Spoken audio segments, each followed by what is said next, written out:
Welcome back, family. It's Kyle King here, your instructor for Fire Your Boss, Hire Yourself. And today we're going to be talking about managing business risk and threats. And the overall objective is to give you those practical application steps, those practical action items and strategies, methodologies for you to overcome those challenges, hurdles, and some of the risk and threats that your business can potentially go into moving forward. So all businesses, one of the few things that I actually learned in colleges, have this thing called a SWOT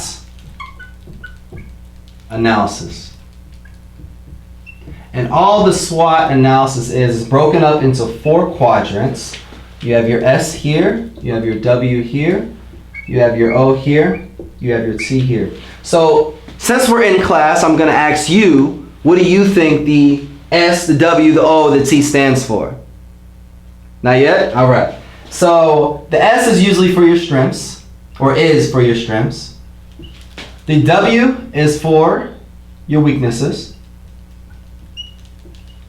The O are for your opportunities. Opportunities. I don't know, might have spelled that wrong, but I don't care. And your threats. So your strengths, your weaknesses, your opportunities, and your threats. I've heard a lot of businesses, I've heard a lot of clients, I've heard a lot of people, and people that I've coached in the past or even in the present. I ask them at the beginning of all of our sessions, who are some of definitely your customers? What is the demographic of your customers? Who are you serving? Who is the value that you're creating for? And then the next question that I usually ask, all right, who are you competing against? Because I believe that you understanding who your competition is will give you the opportunity to learn your competition, or even sometimes to serve your competition so that you can earn a competitive advantage as a part of the overall marketplace. And when I hear people come back to me and say, well, my only customer is this, or I'm really, really niched down, or that I don't have any competitors, it really baffles me. And when you create that ideology that you don't have any competitors, I truly believe that it's setting you up to fail in the industry, on the platform, in the business that you're in. There's always going to be competitors that you're going after, and what we call them is internal competitors and then also external competitors. So sometimes the internal competitors, or the first step of competition could be, if I'm a daycare, that my internal competitors would be other daycares in the area.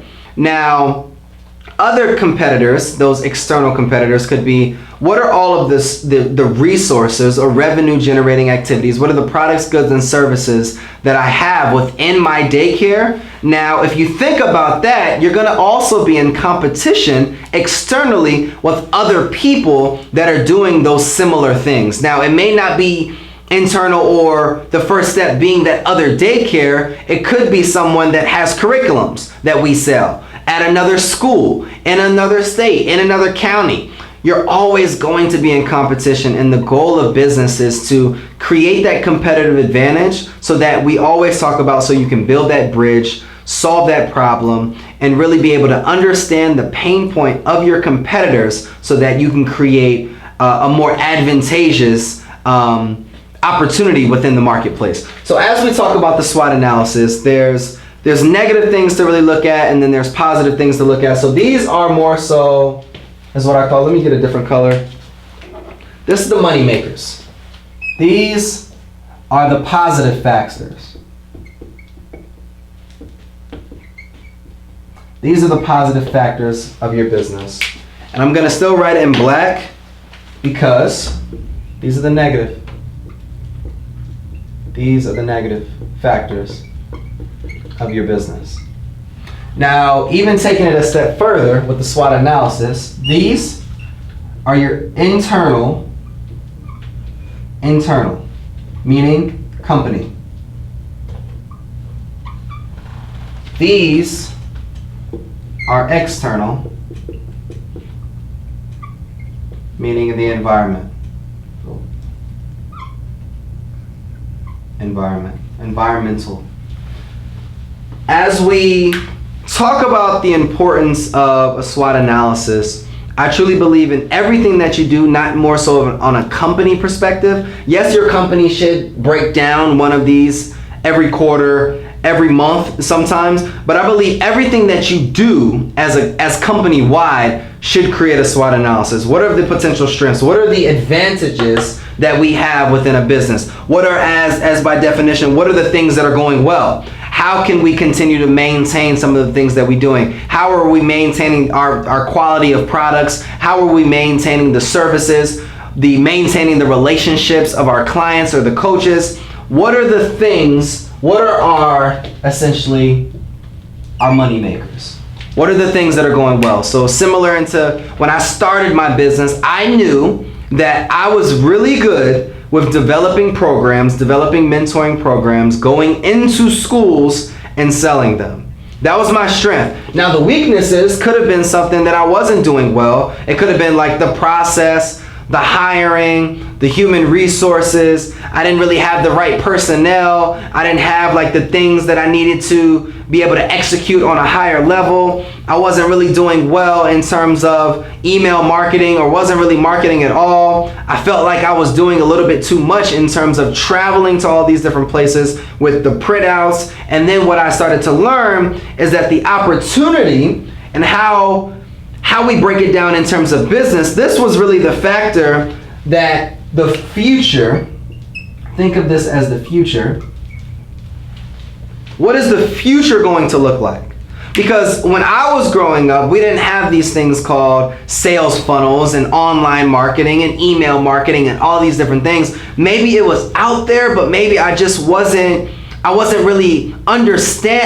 understanding those perspectives enough. So I couldn't operate in that. That wasn't a strength, it was really a weakness, but I saw it as an opportunity. I saw it as an opportunity to be able to change the scope of how I did business and change the future of how I was doing business. If you can't, I know we talked about in the last lesson or a previous lesson that you have to be relatable, you have to be reliable, and you really have to be valuable. But one thing that you have to be, write this here, a business has to always stay relevant. You have to stay relevant as a business. You can't continue, and I feel like you can't continue to do things that were popping maybe in the 90s, that were popping in the 2000s. It's 2019 now, and you have to continue to be relevant with what is going on now and looking forward enough to be able to see what's coming in the future. I believe if the blockbusters, if all of these different companies caught on to the trend, then there wouldn't be certain companies such as the Netflix, such as the Snapchat, such as the Instagram. You have to be able to move. You have to be able to move your staff, move your business, move your products, goods, and services, and transition them as a part of the time and as a part of the generation that we are now a part of right now. So let's get back to the SWOT analysis. So as I'm looking at it, I want to make a few changes. So how I learned is that the top, or these two were the internal and the bottom were the external, but I want to create a different perspective. These are more so company focused. These are internal to the company. Your strengths and weaknesses are things that your business does very well or does very poorly. So what are some of the things that we are doing well in terms of a business? Where's our personnel? Are we hiring the right people? Are we training the people that we do hire? Once we do train the people, are we holding them accountable? What is the CRM that we're using? What is the project management system or software that we're using? How are we maintaining good relationships with our clients? How are we maintaining the company culture within our organization? How are we ensuring that we're meeting our deliverables? How are we ensuring that our financials, our accounting, all of our numbers are up to par with our standards and the expectations and goals that we have set? These are the things that we have to look at. And then also the weaknesses. Is it more so of a personnel issue? or a process issue. And I believe that we always talk about processes and personnel. We always blame it on the person, but sometimes we have to blame it on the internal processes that maybe are there, or maybe that have not yet been established. So when we look at strengths and weaknesses from an internal company perspective, let me erase relevant. What I've started to see is that our opportunities and threats are more external to the environment.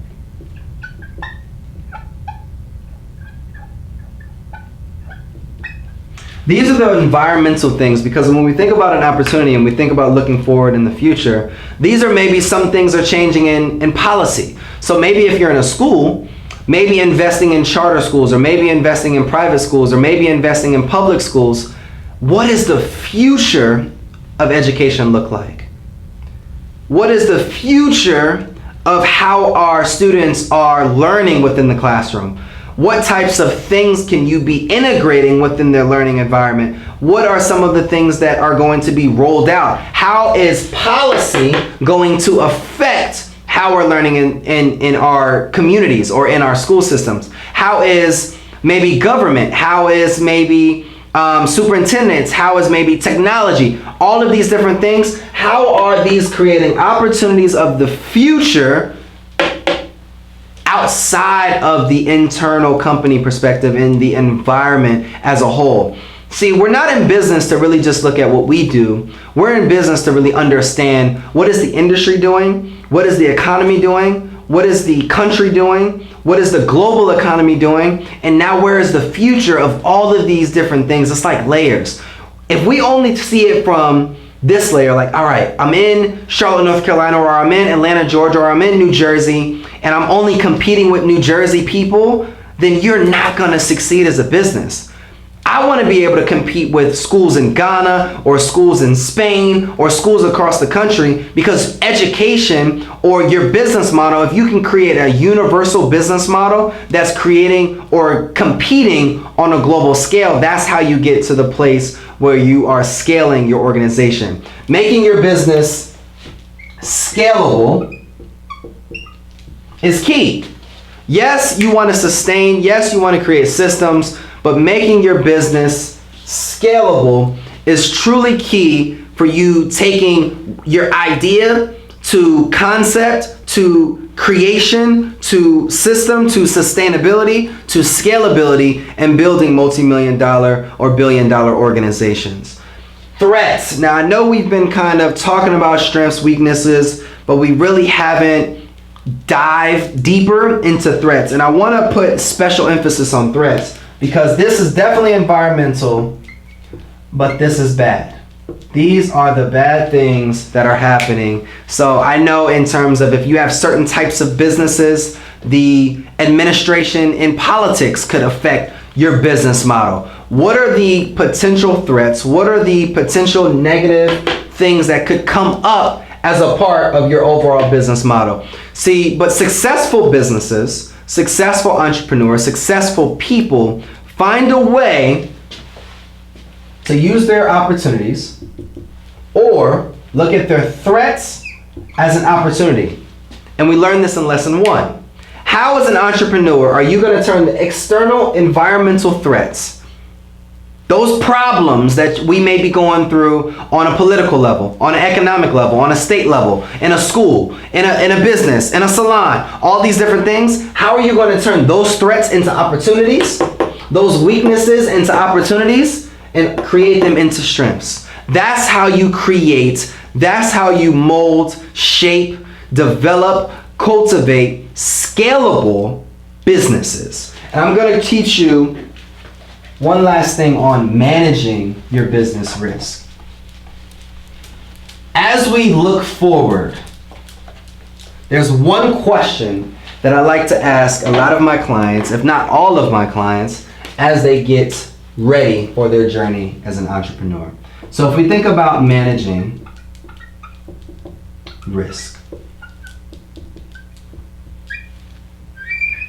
what do you think the one question, you know I'm really big on questions, what do you think the one question is that all businesses should be asking?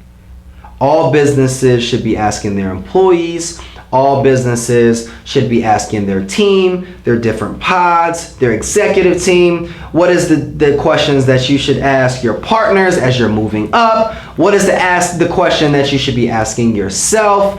What is that main question that can help us with managing the risk, managing the threats? See, we've already went over the whole SWOT analysis, being those strengths and the things that can go well, being those weaknesses, the things that we don't really do well in terms of an internal company perspective.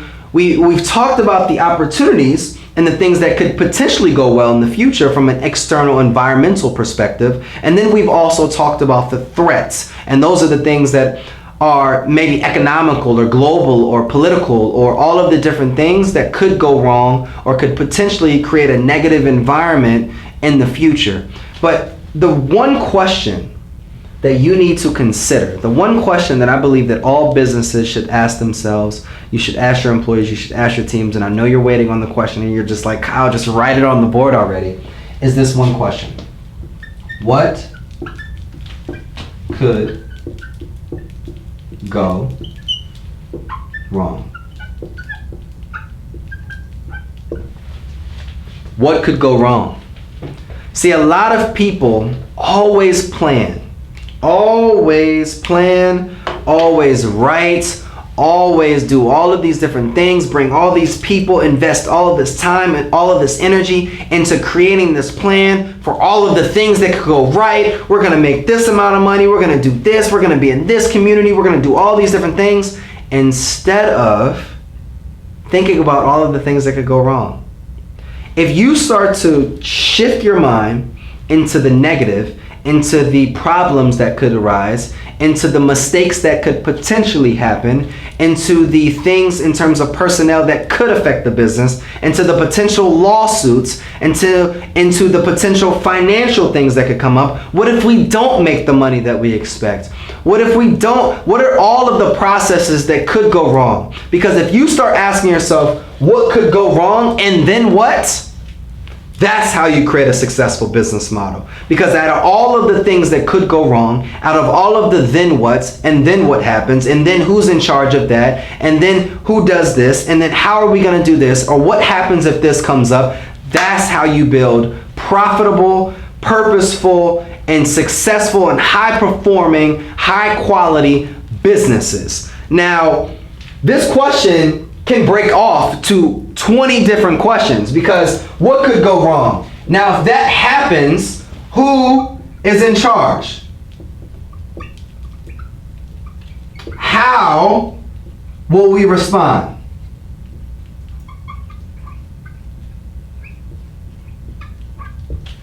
Where do we go from here?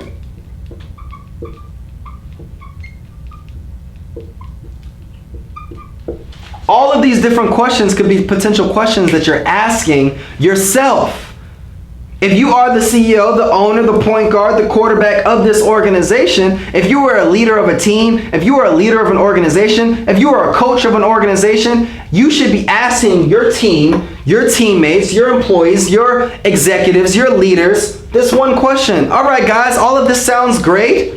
Not to be the negative Nancy, but what are all of the things that could potentially go wrong? See, I think a lot of times we've taught people to be optimistic and positive and all these different things, and we've created this mindset of like everything's gonna go right, and then when things go wrong, you don't know how to respond because you've never planned for it. A perfect plan does not always look at the positive. A perfect plan assesses the negative first, and based upon what we see from the negative side and all of the things that can potentially be threats, that is how we create opportunities. That is how we create strengths.